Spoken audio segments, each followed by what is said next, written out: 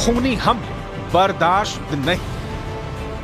Jolani Syria पर एक छत्र राज चाहता है। उसे ना तो विद्रोहियों की डिस्टर्बेंस पसंद है और ना ही पड़ोसी मुल्कों की। जुलानी असद सरकार की हर निशानी को उखाड़ फेंकना चाहता है। सिर्फ इजरायली नहीं, जुलानी के खूनी अतिक्रमण से सालों से सीरिया में काबिज रूस को भागना पड़ा।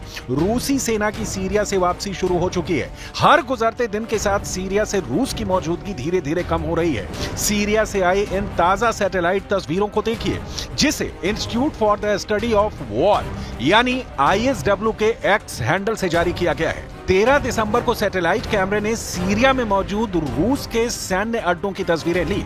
लताकिया के खमीमिम एयरबेस और टार्टस नेवल बेस की तस्वीरों में साफ साफ दिख रहा है कि रूस सीरिया छोड़कर भाग रहा है। पुतिन के हार की पहली तस्वीर। इस सैटेलाइट तस्वीर में 2 AN-124 ट्रांसपोर्ट एयरक्राफ्ट दिख रहे हैं। दोनों प्लेन्स के आसपास गाड़ियां मौजूद हैं। कार्गो का सामान लोड किया जा रहा है। विमान उड़ने की तैयारी में है। पुतिन के हार का दूसरा सबूत। सैटेलाइट तस्वीरों में दावा किया गया है कि सीरिया में मौजूद अपने अड्डे पर रूस अपने Ka-52 लड़ाकू हेलीकॉप्टर को डिसमेंटल कर रहा है। इस तस्वीर में रूस की S-400 मिसाइल भी दिख रही है। S-400 को भी रूस खमीमिम बेस से दूसरी जगह ले जा रहा है, क्योंकि रूस को पता है कि अगर ये मिसाइलें यहां पर रहीं और हेलीकॉप्टर जुलानी के लड़ाकों के हाथ लग गया तो क्या हो सकता है।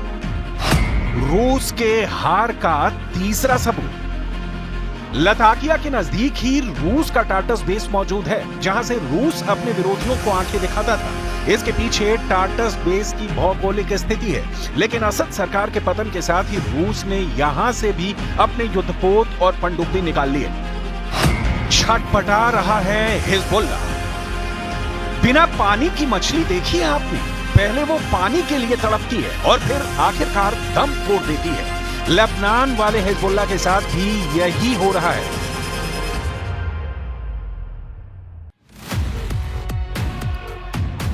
सीरिया में बशर अल असद की सत्ता का पतन होने के बाद हिजबुल्ला की मेन सप्लाई लाइन कट गई है।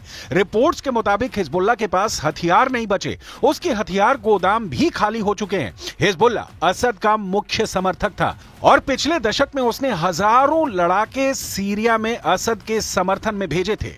दशकों तक हिजबुल्ला ईरान से हथियारों के लिए एक माध्यम के रूप में सीरिया पर निर्भर रहा है। Hezbollah chief Naim Qassem Julani के आगे गिड़गिड़ा रहा है ताकि ईरान से सीरिया के रास्ते आने वाले उसके हथियार की सप्लाई लाइन फिर से शुरू हो जाए।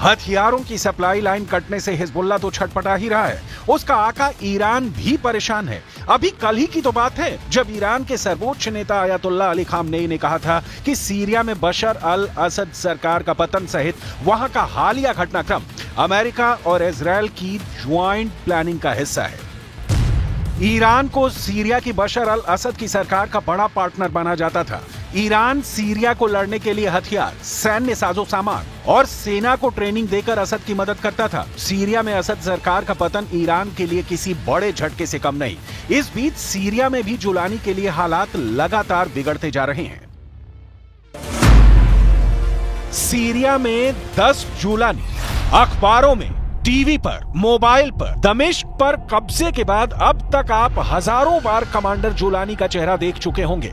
कमांडर जुलानी को दुनिया का बच्चा बच्चा आप पहचान चुका है, लेकिन सीरिया में अब भी सैकड़ों नहीं हजारों जुलानी जैसे कमांडर हैं जो मौके की तलाश में हैं। कुछ ने तो सीधी ललकार भी भर दी है।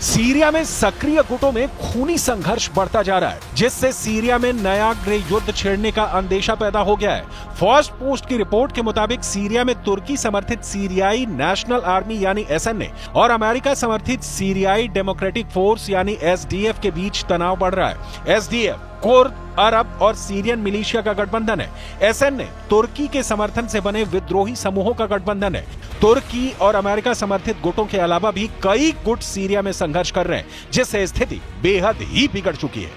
सुपर पावर अमेरिका सीरिया के मौजूदा हालात को लेकर बहुत गंभीर है।